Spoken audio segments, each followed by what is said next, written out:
जय श्री राम। तीसरा सर्ग। वाल्मीकि मुनि द्वारा रामायण काव्य में निबद्ध विषयों का संक्षेप से उल्लेख।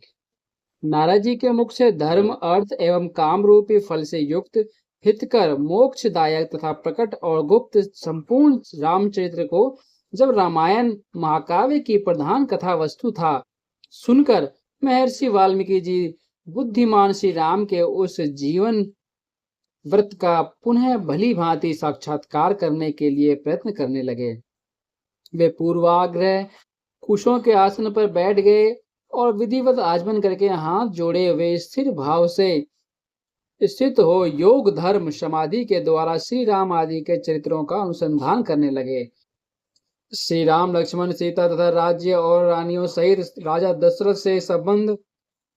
रखने वाली जितनी बातें थी, हंसना, बोलना, चलना और राज्य पालन आदि जितनी चेष्टाएं हुई, उन सबका महर्षि ने अपने योग धर्म के बल से भली भांति साक्षात्कार किया। सत्य प्रतिज्ञ श्री रामचंद्र जी ने लक्ष्मण और सीता के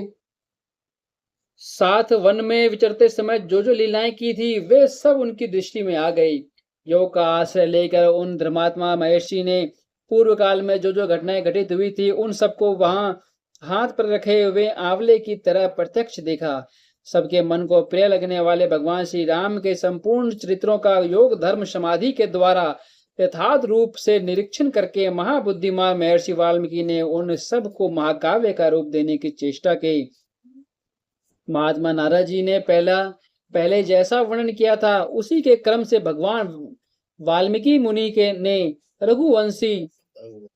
विभूषण श्री राम के चरित्र विस्मयक रामायण काव्य का निर्माण किया। जैसे समुद्र सब रत्नों की निधि है, उसी प्रकार यह महाकाव्य गुण, अलंकार एवं ध्वनि आदि रत्नों का भंडार है। इतना ही नहीं, यह संपूर्ण श्रुतियों के सारभूत अर्थ का प्रतिपादक होने के कारण सबके कानों को प्रिय लगने वाला तथा सभी के चित्त को आकृष्ट करने वाला है। यह धर्म, अर्थ, काम, मोक्ष रूपी गुणों, फलों से युक्त तथा इनके विस्तार पूर्वक प्रतिपादन एवं दान करने वाला है। श्री राम के जन्म, उनके महान पराक्रम, उनकी सर्वानुकूलता, लोकप्रियता, क्षमा, सौम्य भाव तथा सत्यशीलता का इस महाकाव्य में महर्षि ने वर्णन किया। विश्वामित्र के साथ श्री राम लक्ष्मण के जाने पर जो उनके द्वारा नाना प्रकार की विचित्र लीलाएं तथा अद्भुत बातें घटित हुई, उन सबका इसमें महर्षि ने वर्णन किया। श्री राम द्वारा मिथिला में धनुष के तोड़े जाने तथा जनक नंदिनी सीता और उर्मिला आदि के विवाह का भी इसमें चित्रण किया। श्री राम परशुराम संवाद, दशरथ नंदन श्री राम के गुण, उनके अभिषेक, कैकेयी की दुष्टता, श्री राम के राज्याभिषेक में विघ्न, उनके वनवास, राजा दशरथ के शोक विलाप और परलोक गमन, प्रजाओं के विषाद, साथ जाने वाली प्रजाओं को मार्ग में छोड़ने, निषाद राजगुह के साथ बात करने तथा सूत समंत को अयोध्या लौटाने आदि का भी इसमें उल्लेख किया। श्री राम आदि का गंगा के पार जाना, भरद्वाज मुनि की का दर्शन करना, भरद्वाज मुनि की आज्ञा लेकर चित्रकूट जाना और वहां की नैसर्गिक शोभा का अवलोकन करना, चित्रकूट में कुटिया बनाना, उसमें निवास करना, वहां भरत का श्री राम से मिलने के लिए आना, उन्हें अयोध्या लौट चलने के लिए प्रसन्न करना, मनाना, श्री राम द्वारा पिता को जलांजलि दान, भरत द्वारा अयोध्या के राज सिंहासन पर श्री रामचंद्र जी की श्रेष्ठ पादुकाओं का अभिषेक एवं स्थापन, नंदीग्राम में भरत का निवास, श्री राम का दंडकारण्य में गमन, उनके द्वारा विराट का वध, सरभंग मुनि का दर्शन, सीतक्षण के साथ समागम, अनसुईया के साथ सीता देवी की कुछ काल तक स्थिति, उनके द्वारा सीता को अंगराग समर्पण, श्री राम आदि के द्वारा अगस्त्य का दर्शन, उनके दिए हुए वैष्णव धनुष का ग्रहण, शूर्पणखा का संवाद, श्री राम के आज्ञा से लक्ष्मण द्वारा उसका विरूपकरण, उसकी नाक और कान का छेदन, श्री राम द्वारा खर दूषण और त्रिशरा का वध, शूर्पणखा के उत्तेजित करने से रावण का श्री राम से बदला लेने के लिए उठना, श्री राम द्वारा मारीच का वध, रावण द्वारा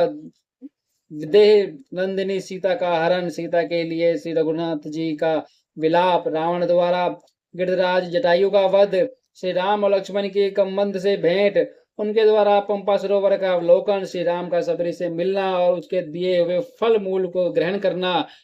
श्री राम का सीता के लिए प्रलाप, पंपा सरोवर के निकट हनुमान जी से भेंट, श्री राम और लक्ष्मण का हनुमान जी के साथ से ऋष्यमुख पर्वत पर जाना, वहां सुग्रीव के साथ भेंट करना, उन्हें अपने बल का विश्वास दिलाना और उनसे मित्रता स्थापित करना, वाली और सुग्रीव का युद्ध, श्री राम द्वारा वाली का विनाश, सुग्रीव को राज्य समर्पण, अपने पति वाली के लिए तारा का विलाप, शरत काल में सीता की खोज कराने के लिए सुग्रीव की प्रतिज्ञा, श्री राम का बरसात के दिनों में मूल्यवान पर्वत के पश्रवण नामक शिखर पर निवास, रघुकुल सिंह, श्री राम का सुग्रीव के प्रति क्रोध प्रदर्शन, सुग्रीव द्वारा सीता की खोज के लिए वानर सेना का संग्रह, सुग्रीव का संपूर्ण दिशाओं में वानरों को भेजना और उन्हें पृथ्वी के द्वीप, समुद्र आदि विभागों का परिचय देना, श्री राम का सीता के विश्वास के लिए हनुमान जी को अपनी अंगूठी देना, वानरों को वृक्ष बिल, स्वयं प्रभा गुफा का दर्शन, उनका प्रायोपवेशन, प्राण त्याग के लिए अनशन, संपाति से उनकी भेंट और बातचीत, समुद्र लंघन के लिए हनुमान जी का महेंद्र पर्वत पर चढ़ना, समुद्र को लागना, समुद्र के कहने से ऊपर उठे हुए मेनाक का दर्शन करना, उनको राक्षसी का डांटना, हनुमान द्वारा छाया ग्रहणी सिंहिका का दर्शन एवं निधन, लंका के आधारभूत पर्वत त्रिकूट का दर्शन, रात्रि के समय लंका में प्रवेश, अकेला होने के कारण अपने कर्तव्य का विचार करना, रावण के मध्यपान स्थान में जाना, उसके अंतःपुर की स्त्रियों को देखना, हनुमान जी का रावण को देखना, पुष्पक विमान निरीक्षण करना, अशोक वाटिका में जाना और सीता जी के दर्शन करना, पहचान के लिए सीता जी को अंगूठी देना और उनसे बातचीत करना, राक्षसियों द्वारा सीता को डांट फटकार कर त्रिजटा को श्री राम के लिए शुभ सूचक स्वप्न का दर्शन, सीता का हनुमान जी को चूड़ामणि प्रदान करना, हनुमान जी का अशोक वाटिका के वृक्षों को तोड़ना, राक्षसियों का भागना, रावण के सेवकों का हनुमान जी के द्वारा संहार, वायुनंदन हनुमान का बंदी होकर रावण की सभा में जाना, उनके द्वारा गर्जन और लंका का दहा, फिर लौटती बार समुद्र को लांघना, वानरों का मधुवन में आकर मधुपान करना, हनुमान जी का श्री रामचंद्र जी को आश्वासन देना और सीता जी की दी हुई चूड़ामणि समर्पित करना, सेना सहित सुग्रीव के साथ श्री राम की लंका यात्रा के समय समुद्र से भेंट, नल का समुद्र से पर सेतु बांधना, उसी सेतु के द्वारा वानर सेना का समुद्र के पार जाना, रात को वानरों का लंका पर चारों ओर से घेरा डालना,